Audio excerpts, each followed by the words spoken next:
तो स्टूडेंट्स, अब हम लोग जो नेक्स्ट डिस्कशन करेंगे उसमें हमने जो इलेक्ट्रोमैग्नेटिक वेव है उसको हम कैसे जनरेट कर सकते हैं ना, कि भाई आपके मन में बात है कि सर मेरे को इलेक्ट्रोमैग्नेटिक वेव जनरेट करनी है, तो तरीका क्या होगा।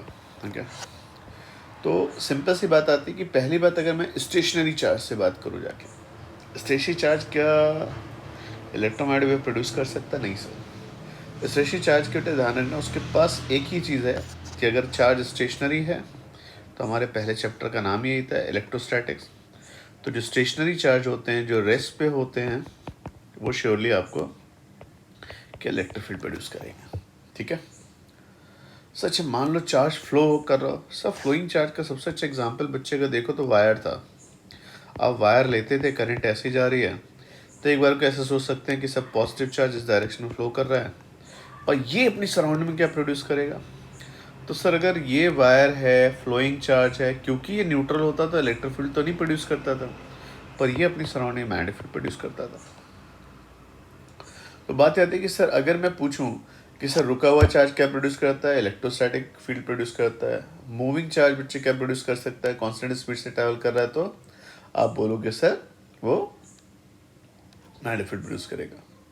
अब आपसे को पूछे कि सर मुझे इलेक्ट्रोमैग्नेटिक वेव प्रोड्यूस करनी है, तो हमेशा ध्यान रखना, मैक्सवेल हमने कई बार ये पॉइंट पढ़ा भी है, accelerated charge particles, accelerated charge particles create और जनरेट इलेक्ट्रोमैग्नेटिक वेव। जहाँ भी आपको लगे कि चार्ज पार्टिकल एक्सेलरेटेड है, वहाँ पे आपको ईएम वेव मिलेगी। कैसे? कुछ मत करिए सर, सिंपल सा आपने यहाँ पे एक चार्ज लिया, ये प्लस लिया बेटा, है ना, इसके एक बॉल यहाँ माइनस ले ली, दोनों का आप ऐसे सोच लो ट्यूनिंग फोर्क के नॉन कंडक्टिंग पे ऐसे हैंग कर दिया, और इनको इस तरीके से एक पैड पे हिट करके वाइब्रेट कराया, तो क्या चार्ज पार्टिकल ऑसिलेट कर रहे होंगे? यस।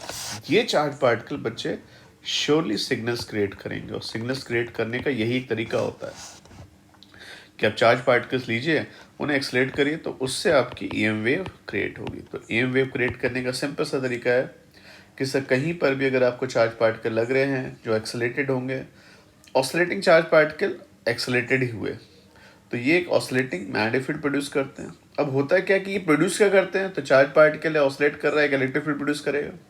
इलेक्ट्रिक फील्ड अगर है तो उससे मैग्नेटिक फील्ड प्रोड्यूस होगी, मैग्नेटिक फील्ड से क्या प्रोड्यूस होगी, इलेक्ट्रिक फील्ड प्रोड्यूस होगी। तो एक तरीके से ये एक दूसरे को, जैसे बोलते हैं ना, तेरा सहारा मैं और मैं तेरा सहारा करके एक दूसरे को सपोर्ट करते हुए चलते हैं। तो एक तरीके से आपने बोला कि जो चार्ज पार्टिकल था उसने क्या क्रिएट करी, इलेक्ट्रिक फील्ड, इलेक्ट्रिक फील्ड ने क्या प्रोड्यूस करी, मैग्नेटिक फील्ड, मैग्नेटिक फील्ड ने क्या प्रोड्यूस करी, इलेक्ट्रिक फील्ड। तो ये क्या करते हैं, तो बड़ा प्यारा वर्ड है, इसमें आप ऐसा बोल सकते हो कि इलेक्ट्रिक फील्ड और मैग्नेटिक फील्ड जो आपके पास में चल रहे हैं, ऑसिलेशन से आ रहे हैं, ये एक दूसरे को रीजनरेट करते हैं। ठीक है, तो सिंपल सा डिस्कशन आता है बेटा कि चार्ज पार्टिकल ऑसिलेट करेगा तो इलेक्ट्रिक फील्ड आएगी, इलेक्ट्रिक फील्ड से मैग्नेटिक फील्ड आएगी। ये जो ऑसिलेटिंग मैग्नेटिक फील्ड और इलेक्ट्रिक फील्ड होती हैं, दे रीजनरेट ईच अदर, है ना, एक दूसरे को सपोर्ट करते हुए चलते हैं। आपको बच्चे से फ्रिक्वेंसी जो आएगी, जो वेव आएगी, वो किन चीज़ों पे डिपेंड करेगी, कैसे लिखी जाएगी, और उसकी एनर्जी किन चीज़ों पे डिपेंड करेगी। ऑब्वियसली अगर एक सोर्स है तो उससे अगर मैं वेव जनरेट कर रहा हूँ तो उससे भी एनर्जी निकलती जा रही होगी, तो कैसे हम एनर्जी डिसाइड करेंगे, कैसे फ्रिक्वेंसी। तो एक चीज़ पक्की है कि जो वेव आने वाली है उसकी फ्रिक्वेंसी कौन डिसाइड करेगा, source. Frequency of wave is equal to frequency of oscillating charge. जो ऑसिलेटिंग चार्ज होगा बच्चे, उससे आपकी फ्रिक्वेंसी डिसाइड होगी। क्लियर? तो बात आती है कि भाई ठीक है सर, वो जो हम लाइट देखते हैं वो लाइट क्या है।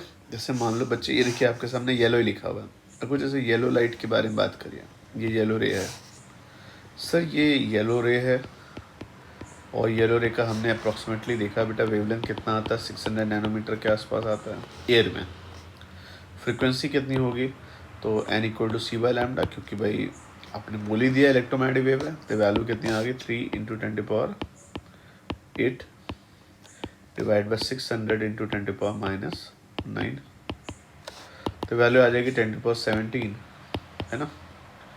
और 3 डिवाइड बाई 600 आपके पास आ जाएगा 0.5 इंटू 10⁻²। ओके, तो 0.5 इंटू 10⁻15, ये बच्चे फ्रिक्वेंसी आई आपके। अब ये लाइट की फ्रिक्वेंसी अगर ये है तो ये फ्रिक्वेंसी को पूछे सर लाइट कैसे जनरेट कर सकते हैं। देखो हम लोग नॉर्मल लाइफ में लाइट जनरेट कर पाना थोड़ा हमारे लिए मुश्किल काम है ना। लाइट जनरेट करने के मेथड्स अलग अलग हैं, पर इतनी हाई फ्रिक्वेंसी तो नहीं ला सकते, पर हमें उस पर ज़्यादा नहीं जाना है। हम पॉइंट बेटे यहाँ पे सिंपल सा एक लेके चल रहे हैं, क्या हम इलेक्ट्रोमैग्नेटिक वेव जनरेट कर सकते हैं। तो आंसर आता है हाँ सर कर सकते हैं, पर इतनी हाई इतनी लो वेवलेंथ या इतनी हाई फ्रिक्वेंसी के नहीं। आप लो फ्रिक्वेंसी और एक बड़ी वेवलेंथ की बात करेंगे तो पॉसिबल है, मतलब लो एनर्जी वेव की बात आ रही है यहाँ पर। तो मुझे सर हम वेव क्रिएट कैसे करते हैं, तो नेचर ऑफ ईएम वेव देखा जाए कैसा होता है। तो ईएम वेव को अगर हम पढ़ना चाहते हैं तो कैसी होती है, तो देखो अपने धागे के केस में पढ़ा था। अगर आपके पास ये धागा है और इसमें कोई डिस्टर्बेंस बच्चे इस तरीके से ट्रैवल करता हुआ आगे आ रहा है, तो थोड़ी देर बाद क्या हो जाएगा बच्चे, ये पूरा धागा इस तरीके से ऑसिलेट करेगा। इसमें एक डिस्टर्बेंस है जो आगे की डायरेक्शन में ट्रैवल कर रहा है। आप कहते थे जिस डायरेक्शन में एनर्जी ट्रैवल कर रही है वो एक्स है और जिसमें ऑसिलेशन हो रहे हैं वाई है। तो इसको परिभाषा के हिसाब से हम ट्रांसवर्स वेव बोलते थे। क्लियर, ठीक है। फिर आपने आगे चल के बच्चे साउंड वेव का डिस्कशन किया था। लाइट में क्या होता है, तो लाइट है बच्चे देखो सबसे बड़ी बात जो आती है आपके पास, ये आती है कि आपके पास एक डायरेक्शन होती है जिसमें लाइट ट्रैवल करेगी। जिस डायरेक्शन में लाइट ट्रैवल करेगी वो आपने पकड़ा, और आप उसको ऐसे समझिए जैसे एक बुक हो, तो बुक के दो जो फोल्ड होते हैं ना, उनको 90 डिग्री पर रखिए। ये आपका बुक का एक फोल्ड आ गया, ये आपका दूसरा फोल्ड आ गया। क्लियर। अब ये बच्चे आप ध्यान से दें, जैसे बुक के 2 पेज लोगे तो जहाँ पे उसका बाइंडिंग होती है, वो बाइंडिंग वाले को अगर देखोगे तो बाइंडिंग वाली जो लाइन हुई वो आपके बेटा रे की लाइन हो गई, और ये आपके 2 परपेंडिकुलर प्लेन्स हैं। सी जो 2 परपेंडिकुलर प्लेन आपने बनाए ये क्या है, तो बच्चे ये 2 परपेंडिकुलर प्लेन में एक प्लेन आपका इलेक्ट्रिक फील्ड का प्लेन होता है और एक मैग्नेटिक फील्ड का प्लेन होता है। तो इलेक्ट्रिक फील्ड और मैग्नेटिक फील्ड के प्लेन्स कैसे होंगे, तो आपने कैसे देखिए ऐसा कुछ आएगा कि इस इलेक्ट्रिक फील्ड का प्लेन आपने बच्चे ऐसे बना दिया। क्लियर। ये प्लेन का मतलब समझो इस मोमेंट पे यहाँ के इलेक्ट्रिक फील्ड की वैल्यू इतनी है, फिर यहाँ इतनी है, फिर यहाँ 0 है, यहाँ निगेटिव है, यहाँ निगेटिव, यहाँ पॉजिटिव। सही से दूसरा परपेंडिकुलर प्लेन सोचो तो कैसा है। सो उससे परपेंडिकुलर प्लेन जो है सर कुछ इस तरीके से है। ओके, आ गया सर। अगर ध्यान से देखिएगा तो ये जो पहला वाला प्लेन था ये आपका इलेक्ट्रिक फील्ड के लिए आ गया, ये जो दूसरा वाला बच्चा आपने बनाया वो आपका मैग्नेटिक फील्ड के लिए आ गया। तो ये आपकी मैग्नेटिक फील्ड है, ये आपके इलेक्ट्रिक फील्ड है। Clear sir. क्या हम लोग इनकी इक्वेशन लिख सकते हैं, तो अगर आपको याद हो तो जो हमारा चैप्टर था पहला y equal to A sine के एक्स माइनस ओमेगा टी वाला, उसमें y क्या होता था आपका डिस्प्लेसमेंट, ए क्या होता था एम्पलीट्यूड, और इक्वेशन के एक्स माइनस ओमेगा टी करके आती थी। तो अगर बच्चे मैं यहाँ पूछूँ तो इलेक्ट्रिक फील्ड वेक्टर होगा, एक मैग्नेटिक फील्ड वेक्टर होगा, ऑब्वियसली ये वेक्टर है। ये किस प्लेन में होंगे, तो इलेक्ट्रिक फील्ड किस प्लेन में बच्चे आपका, ये आपका अगर मान लो ये तुमने x मान लिया तो ये y और z आ गया। तो इलेक्ट्रिक फील्ड किस डायरेक्शन में बोलो बच्चे, j कैप। ऐसे मैग्नेटिक फील्ड किस डायरेक्शन में है, तो बोलोगे k कैप। अब जो बचा वो इसका मैग्नीट्यूड हो, तो इलेक्ट्रिक फील्ड के बारे में पता लगा से ये आपका j कैप आ गया, और E की वैल्यू बच्चे कितनी आ जाएगी, तो आपका आंसर आता है E नॉट साइन के एक्स माइनस ओमेगा टी जे कैप, और B इज इक्वल टू क्या होगा, B नॉट साइन के एक्स माइनस ओमेगा टी के कैप। क्लियर। तो अब अगर दोनों को बहुत ध्यान से देखो तो क्या हुआ, सर एक बात पक्की है, इलेक्ट्रिक फील्ड और मैग्नेटिक फील्ड एक दूसरे से 90 डिग्री पर है। ये दोनों का डायरेक्शन ऑफ प्रोपोगेशन सेम है, they are moving along x axis, positive axis. तो क्या सेम बोलेंगे सर, डायरेक्शन ऑफ प्रोपोगेशन इन दोनों वेव का सेम है। एक और बहुत अच्छी बात है कि सर जो दोनों वेव ली हैं उनका आपका के सेम है, के सेम है इसका मतलब उनका वेवलेंथ सेम है।